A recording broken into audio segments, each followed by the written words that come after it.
Good morning, Emily. Welcome back. Did I go somewhere? You've been gone for the last week. Yeah, that's right. All right, well, fair enough. I'm back. Thank you. What are we talking about this week? The big occasion. You have lost me again. This is the 10-year anniversary of your financial planning practice, so we're talking about the experience over the last decade, what's going on presently, and what we can all look forward to.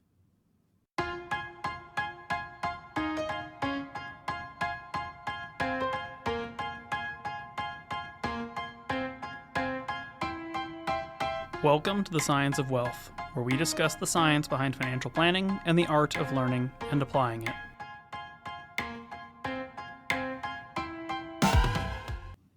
I feel like I did a history episode last year. Are we just doing the history again? Am I just telling my sad story twice?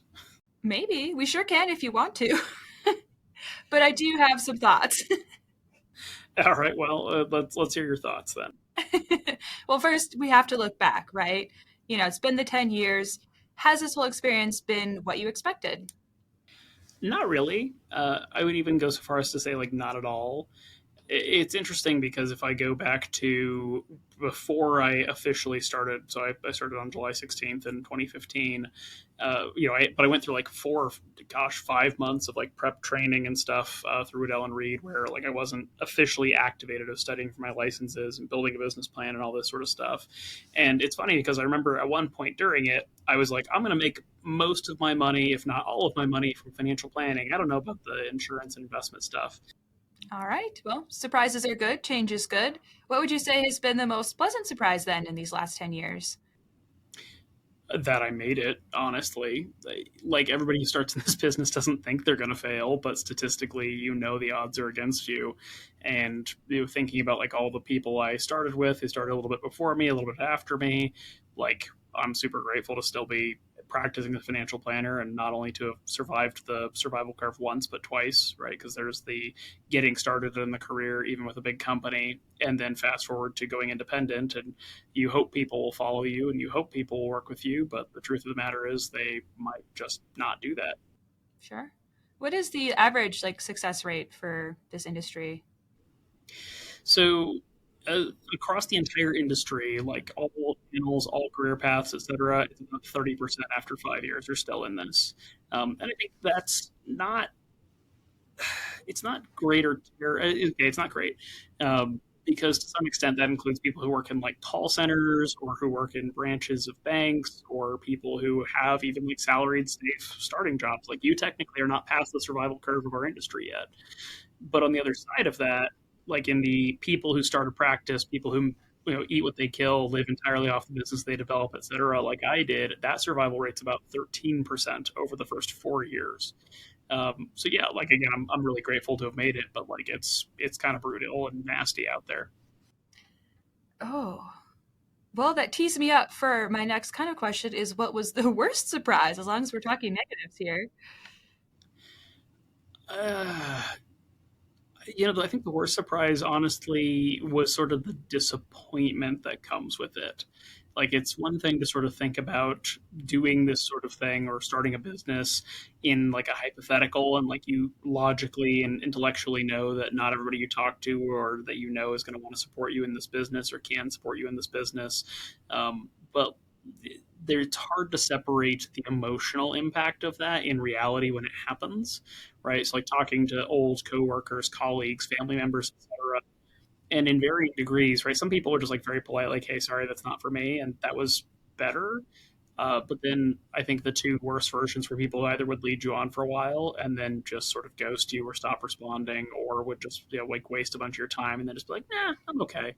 Or the alternative would be people that you just like were 100% certain would be behind you, who just showed absolutely no support and interest. I think that's one of the hardest parts in any business, right? Not just in a financial planning business, right? You open a bakery and like your dad never tries your bagels, like whatever it is, like that's got to be one of the hardest parts of entrepreneurship in general. And then I think in financial planning, because it's such a high trust occupation and high trust type of business, it's one of those things where you're like, I know what I'm going to do for you. I know I'm going to do my best for you. It's hard for other people to trust you on that, but then it's hard to separate their lack of trust in what you're doing from a lack of trust in you.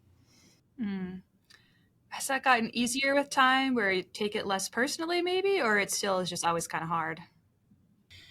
Little column A, little column B. It's easier insofar as I'm much less interested in the outcome anymore, right? And I think this is a luxury that comes with getting past that survival curve. Is once you get to a point where you technically don't ever need another client again, you can sort of be less engaged and less involved in it. I'm even now at sort of a point where, like, if you were a friend or family from back in the day who never became a client and you ask to become a client today, my answer is going to heavily depend on whether I like you or not, and whether I actually want to work with you, as opposed to like on day one, great, you want to give me 5 cents, I can do that. Like you're just willing to take anything and everything in the early days, and today, like half my family could ask, and I'd be like, you're great and wonderful, but no, thank you. Or you could work with Emily, or you could work with Daniel, but I'm not going to be working with you personally. And same thing for a lot of friends and colleagues from back in the day. That if they circled around now and were like, hey, I know you started years ago, and now I have a need for what you do. I'd be like, oh, thanks for your interest. You can work with Daniel or Emily. But I wouldn't take those people directly, and that's just sort of a thing that becomes a luxury over time that you're able to adapt to, based on necessity versus convenience and quality of life. Right. Yeah, I'm still closer to the other end of things, so that's interesting to look forward on for me anyway. Did I mention we're going to be converting to a 100% eat what you kill model in your future? I don't want to have to look for a new job, Dad. That's so much work. You're almost breaking even, almost. So I think I There we can go. give you some rope. See, that's exciting. When you first hired me, could you have imagined that? Well, I mean, that was the thing, right? Like you looked at this job, you looked at other jobs in the industry, and all the other jobs were really just sales things saying, hey, you're going to have to call up your mom and dad and ask them to do business with you, and that's going to be the job. And you almost didn't even interview for this because you weren't certain that this was different. Yeah, that's true. I was like, well, I'll just go interview with this company and like see if they're being honest or not. But I didn't put a lot of stock in the interview. Well, I mean, good news. Turns out we weren't lying. That's true. This worked out for both of us so far, at least on my end. I think it's worked out for me. I mean, again, like you haven't quite broken even yet, but qualitatively, we'll say you've paid your way. Yes, there we go. I'll take what I can get at this stage, which lines up perfectly for my next question. Is there anything that you would do differently, Dan, for the whole firm, all these years, anything so far? I think the challenge of answering that question, and I think I even actually wrote about this in LinkedIn recently, like this is kind of my least favorite question, because I know the outcome, and like the outcome is wonderful and it's incredible, and I love every day of my life now, and so on and so forth. Like everything is great. But if I don't know the outcome, or if it's just like, hey, give it another try, roll the dice again, and it's going to be completely different, but maybe it'll be better, maybe it'll worse, you'll find out. I would not do this at all. And not being a financial planner specifically, but I would not have started a practice. I would have looked way harder, searched way harder, done whatever I could to get your kind of job to start, and made a transition in that way into the industry. Um, and even then, like, knowing what I know now, that it's worked out, so on and so forth, like I think that would have been a much better path for me anyway. There's a lot of like necessity is the mother of invention, sort of learning for me, experience for me, and building a practice from scratch and so on. Where I'm definitely a better financial planner, and I'm definitely a better professional, and I'm definitely a better business owner, and so on and so forth, for having had all these experiences and having had to do it the really hard way. But that doesn't mean it was worth like the stress or the anxiety or the damage that happened along the way. And so to that extent, removing that the outcome is wonderful and I wouldn't change anything now. If I was going to go back 10 years, it would have been don't start a practice. It would have been look a lot harder and work a lot harder to get a job somewhere where you can build experience and perspective and so on, and maybe start a practice later. I think that would have been my big, going back in the time machine. Hey, don't blow off the Fidelity interview that you blew off, because they offered it 5 months after you applied and you were already all about to start your career somewhere else. Take that interview and see what's on the other side of it. Right. Well, can I ask, maybe you let this out, I don't know, but do you like being a business owner now that you are and it's successful and it's worked and all that? Or, because it's a lot of stress, it's a lot of extra time. You're always doing a lot of extra things that the rest of us don't have to do because we don't own this place, It's funny, right? There's this sort of joke that once you become an entrepreneur, you become unemployable. And it's not quite true. You actually meet a lot of unintentional or incidental entrepreneurs in this field, right? Even somebody who works, let's say, W-2 at like an Edward Jones, even though they are always an employee, they're essentially being held to an entrepreneurial standard. They just happen to have a lot more support on certain parts of that. But in that particular sense, I think to some extent, like I enjoy it now. I don't really mind the stress or like the extra work or that sort of stuff. I like having the final word on things. Like none of that bothers me. But I mean, case in point, I spent this last weekend rereading G2, which is a terrific book on kind of first generation founders and second generation financial planners, and it makes a really big point on on one hand, like yes, you've sweat, blood, sweat, and tears, and all that being an entrepreneur, and also just because you suffered through that doesn't mean that other people need to suffer through that to do a good job or be good professionals or be good business owners and partners. So all that to say, I like being a business owner now. Again, that I'm on the other side of it, but the journey to get there is not particularly fun. Do you think that stems from like, we're a slightly bigger team now. We're not huge, but there's a couple people working here, a few of us, and you have people around you versus like even when I started and it was just the two of us, it's just you and I. Is there a big difference there being the boss for the two of us versus like a small team now? Not so much. I'm becoming a bigger appreciator of some wisdom from one of my colleagues, Brandon Ratzlaff, who runs a practice down in Texas. Who says, his favorite thing about being a financial planner is working with the clients and doing the work and all of that, and his least favorite thing is managing people. And I don't mind managing people, but I know what he's talking about in that his dislike comes from sort of the things that as the business manager, business owner feel sort of petty from time to time. You're like, oh, this person doesn't like that this person brings fish for lunch, or this person is annoyed that this person got promoted faster than them, or this person doesn't like that they didn't get this account, like whatever. Um, all those things are not as fun in terms of being a business owner, but I don't really mind being on bigger teams. When I was in the Army, when I was at IBM, I worked on teams anywhere from 3 to like several hundred people. So I'm sort of indifferent to the size of the team. It's just a different amount of time, energy, and leadership you can provide. For example, the impetus for this podcast was largely in part to the fact that before we had other people on the team, I would take 30 minutes, an hour almost every day and just sit and like talk to you and answer your questions about financial planning or financial topics. And we're just continuing that today in a medium where other people can listen to it and hear it. That's true. Well, I have a lot of questions, I like to know how things work. I'm pretty sure that if there was ever like a filibuster needed like in Congress or the Senate or something, and they needed somebody to fill in the time, and you're allowed to talk to somebody else as part of the filibuster, they could just hire you to filibuster forever. Oh, I'm so ready. I think it's so funny. In the first year I worked here, I was in all your meetings, but just as like the silent observer, note taker, right? I wasn't supposed to talk and give advice. So all of your clients back then were like, "Oh yeah, you're so quiet, you're so whatever," and I'd meet them at some event, and I was like, "No, I'm absolutely not. I just am supposed to be in meetings. I love talking. I'm ready." Yeah, and I mean that's part of the learning curve. There's sort of this thing about like paying your dues. That's not quite what it is when it's the observing thing. It's more of a regulatory, like, hey, if you're not allowed to give advice, don't get into a position where you're going to accidentally give advice in these meetings. But yeah, I mean that's sort of the interesting part of this is functionally a big chunk of what we do with our days is just have great conversations, either with each other or with clients. Yeah, that's the fun part. I love getting to know people. I get to ask them a ton of questions. It's great. I mean, you could have just been a journalist.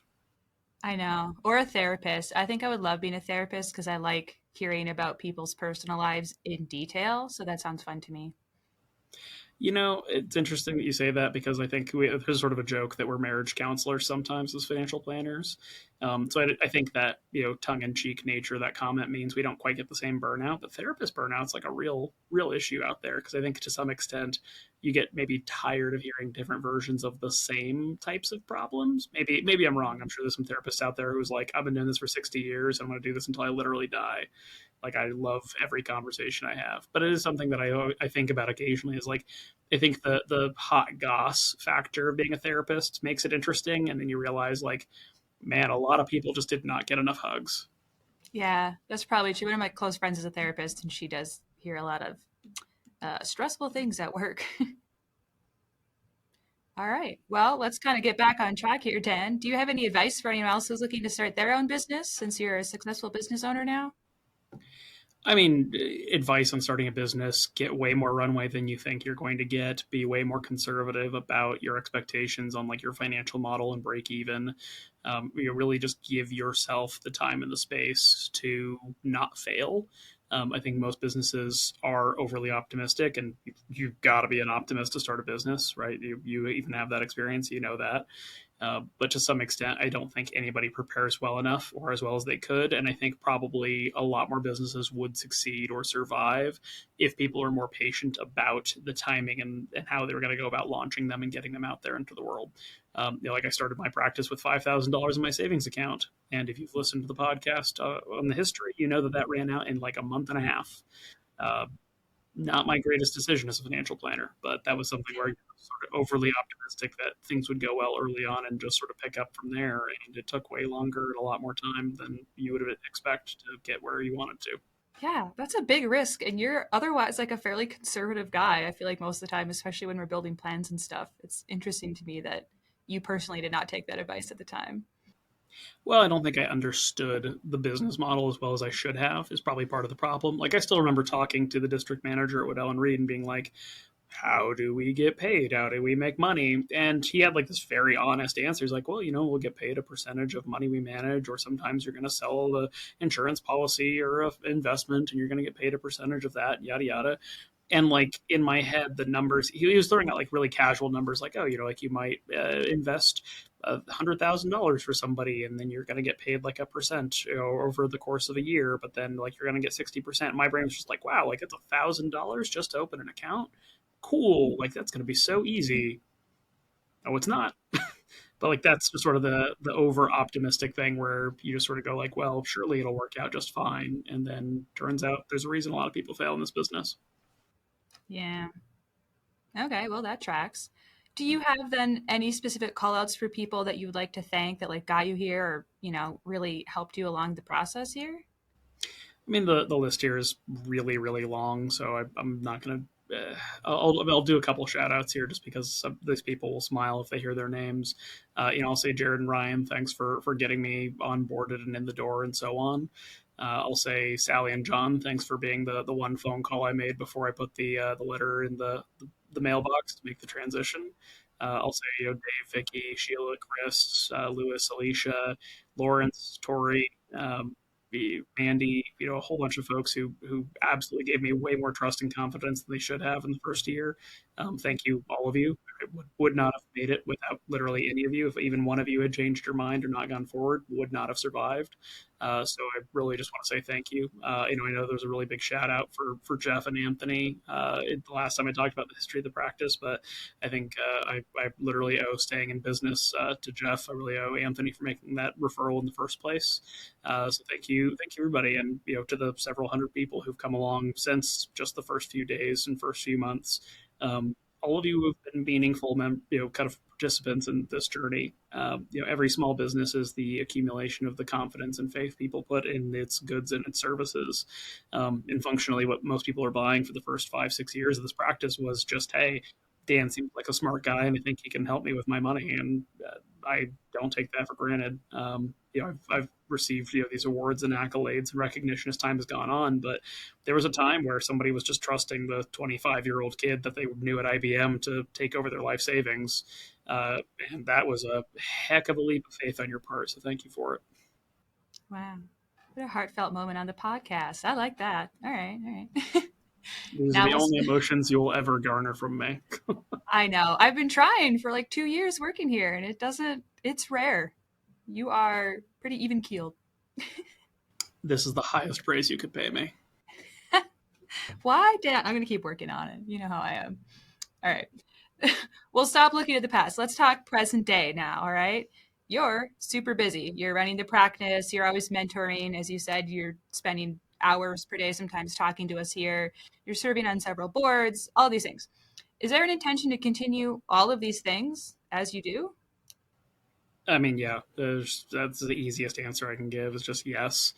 I have reached the phase where, and there's sort of this expression about like success means saying no to most of the things you're asked to do. I'm definitely at that stage where I get an ask pretty much every day from somebody for a consult, quick 15 minutes. We pick your brain about this, chat with you about that? Would you be willing to serve on this task force or this committee?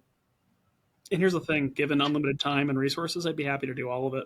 But I'm at the point where I do have to say no more often than I say yes, because that means I then have to reserve the time and energy and attention for things to really give it, what it deserves versus doing everything badly. Although, in total fairness, my friend Autumn has asked me many times, like, I don't know how you do it, and my answer is always just do everything badly.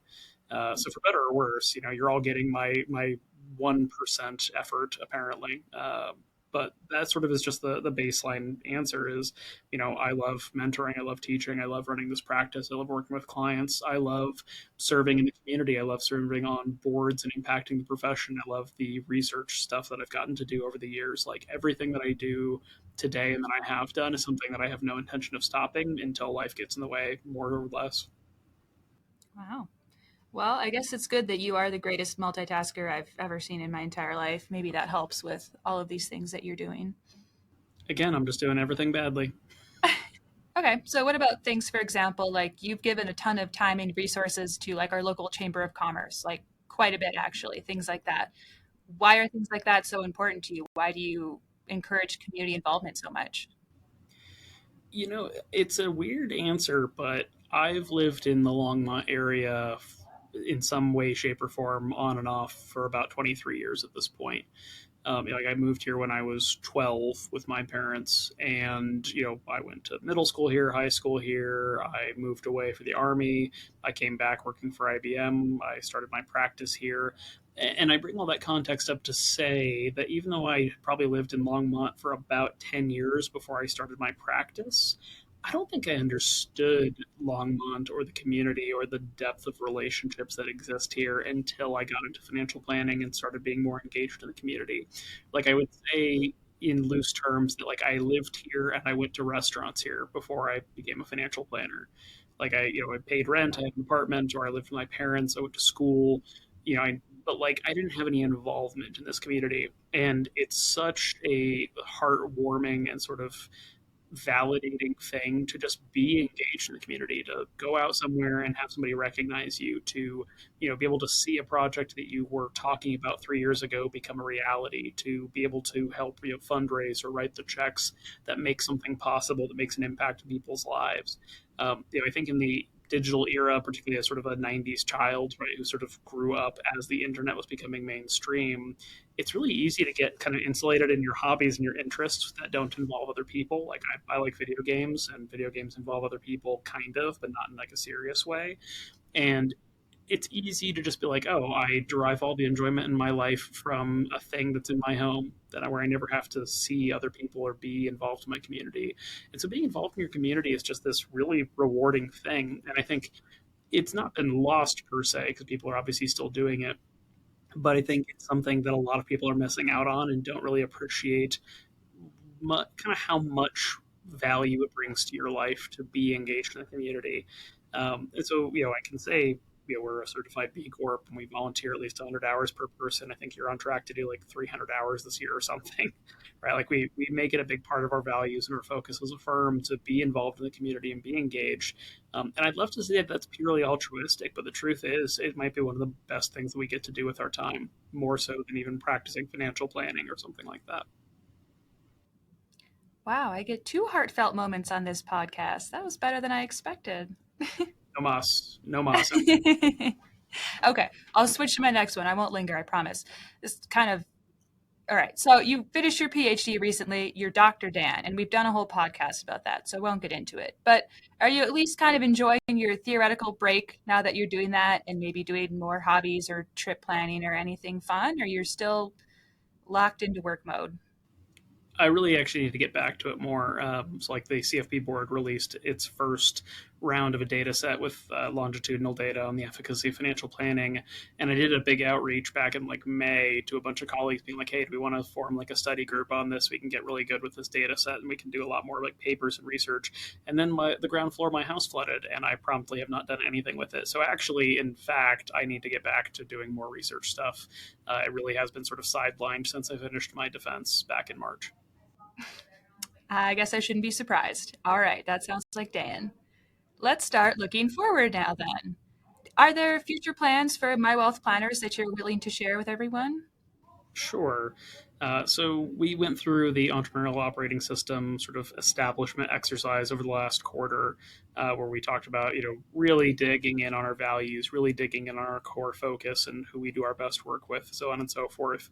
And you'll see more stuff around this. The website will get changed, our content and our materials and marketing stuff and so on will get updated. But we've really made a decision that functionally we are going to be the best financial planning firm here in Longmont. And I would say we actually already are today, but I want to move the needle on that to the point that it's an unimpeachable fact. And so, as much engagement as we do in the community, volunteering, donations, all the various things that we do there, we're only going to do more of that going forward. I look at it's taken 10 years to get to this point, and 10 years from now, I want to be unmissable in terms of how people think about financial planning and what financial planning can do and has done in this community, both on a community impact level, but also for people individually, for their families, for the people that they care about, the causes that they care about. And so, the biggest plan here for anybody who's looking at the practice today with the four of us, expect us to be two, three, four times larger 10 years from now. Expect us to be somebody that, you have friends or family members who you think would never have known about us or saying like, oh yeah, that company, that firm. That's what we're going to do for the next 10 years. We are going to get deep in this community, even deeper than we already have been. You're going to see us on your communities. You're going to see us on your boards. You're going to see our logo and our name at your public events as sponsors, as people donating their time and energy and effort. And we're going to do what we've done for the last 10 years. And we're going to do it 100 times more. That is what we're doing for the next 10 years. Hmm. Very good goals, very lofty, and I'm very excited to be a part of that. It sounds like then you're not thinking of, retiring early or becoming a lifestyle practice kind of guy. You personally plan to be heavily involved in this for another 10 years at least? I'm probably going to have to get dragged out kicking and screaming at some point. You're all going to vote me off the island one day when you're partners or something to get me out of here. But no, I have no intention of stopping this or slowing this down. My direct hands-on thing, back to the comment about having to say no to more things, is probably going to have to keep shifting and evolving as time goes on. But we're going to stay here. We were Longmont's first fee-only financial planning firm. And in some degree, I want people to think of us as the only fee-only financial planning firm here in terms of just, there may be others, but why would you go somewhere else? And I think by extension from that, as far as like being a lifestyle practice, I don't even know what I would do with that. Like the economics are here, right? We could, for anybody listening, just to give you the context here, right? Like we could fire at the bottom 70% of our client roster and also Emily and Daniel and all the wonderful people here, right? And I could just work with the top 30% of our client roster, and I would make probably twice as much money as I do today. And that's what Emily means by being a lifestyle practice, just having like this ultra lean practice with my most profitable, most enjoyable clients, and just having a great quality of life. I already have a great quality of life, and I would rather continue to have a bigger impact on this community and on the world at large than I would enjoy working less or taking more vacations. I was technically on vacation for the last 6 days. And boy, that is a vacation that could have been an email. So, for better or worse, I am here to stay. Well, what if things change? What if you want to go on a big trip with Caitlin or you have kids or whatever? I don't know what your future holds, but would you ever take a step back for a very short period or you'll just make it all work? I think taking a step back is the wrong way to think about that. I think that just becomes another version of the saying no, where it's saying, like, look, I'm not going to take a step back from the practice. I'm not going to take a step back from my community engagement, my board memberships, etc. But I am going to be much more deliberate and thoughtful about setting boundaries with those things to say, like, look, I'm going to be present for my, my wife, for my kids, for all those things that come to be in the future. That functionally, I can do both. It's just going to involve me being clearer about the boundaries that I have to set around those things. So it's not so much as stepping back or quitting things or so on, but it's saying no to even more things. And it's saying no to sort of the scope creep of things I'm already doing. Hmm. Okay, because yeah, you touched on wanting to do more research. Is there any intention to like write more books or put out content like that, or you're content with the podcast and the blog and the things you're already doing? I keep noodling on doing a personal finance book, like in the spirit of a how do you save, how do you invest, how do you insure, etc. My hesitation around that comes from the fact that there's so many vanity financial planning books out there, like probably, I don't know, like 1 in 20 financial planners has a personal finance book. Most of them are not very good. I don't think mine would be much better. So like, it's not a ego thing. It's more of a, I'm not sure that the world needs another personal finance book, but if I'm noodling on anything, it's getting one of those out there. If only sort of to do something similar to what the podcast does, which is just say like, look, here is a passive medium of education versus one-to-one education, as a lot of people ask for, something that we could give to every client or potential clients and saying like, look, here's how to think about saving, here's how to think about investing, here's how to think about your risk management and so on, right? So that way you're better educated in the general sense and we can spend more of our time with you on higher efficacy things. Hmm. That makes sense. That would be good. Well, I look forward to reading it if you ever get there. Maybe, or I'll just chat GPT it and have it smash together 5 years of blogs into something. I'm sure that would be a complete nightmare. Seems to be what some people are doing these days. All right. Well, that brings me to the part where I get to flip the script a little bit. What have you learned recently, Dan, since we're talking about you today?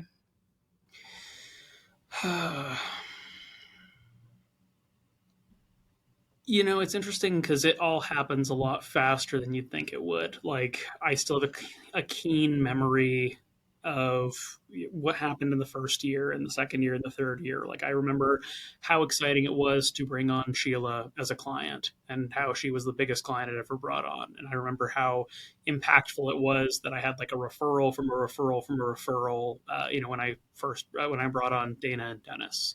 And it's that impact where it's always this uniquely individual human thing, where I've now worked with hundreds of clients and hundreds of families and small businesses and so on.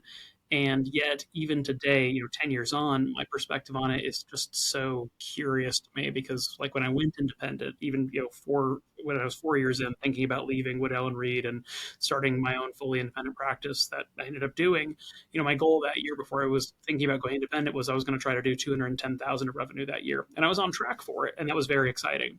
And the year I went fully independent, I was just worried about making like 120, 130, being able to pay my bills and being able to keep the practice running and, all those various things that really needed to go into it.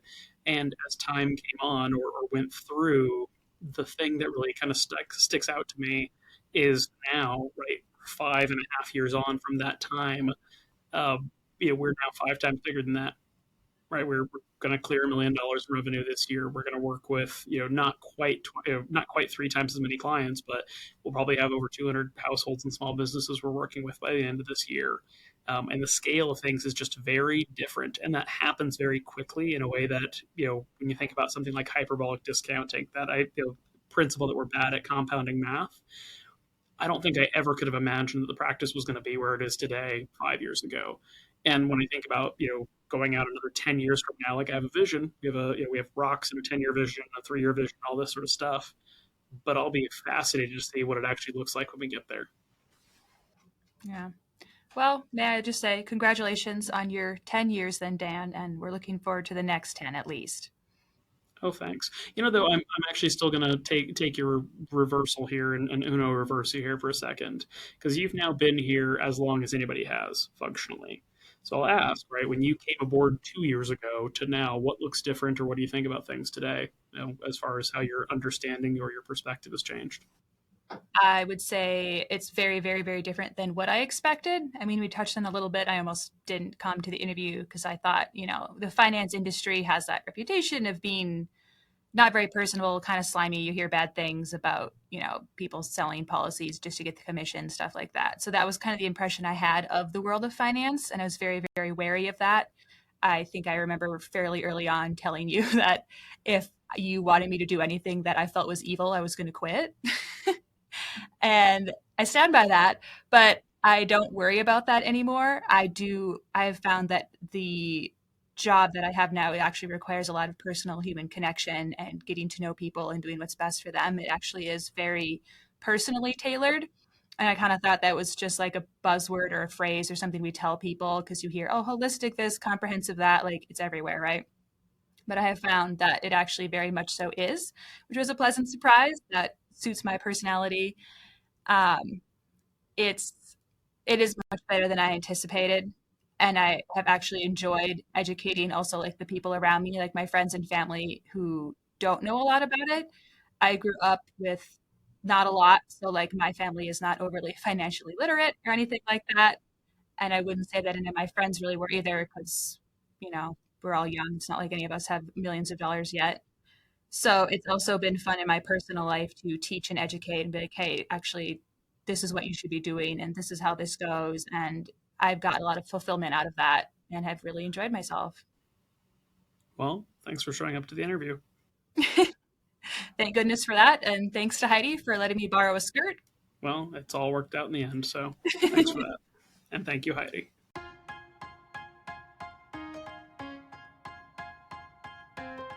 The Science of Wealth is produced by My Wealth Planners, a registered investment advisor in Colorado. The theme song is This Is Your Time by Dan Phillips. The podcast is intended for educational purposes only and is not investment advice or any other form of advice. Not all material discussed on the podcast is appropriate for every individual in every circumstance, so you should consult with a certified financial planner, tax professional, or legal professional as appropriate before attempting to apply any of the subjects, strategies, or tactics discussed on the podcast.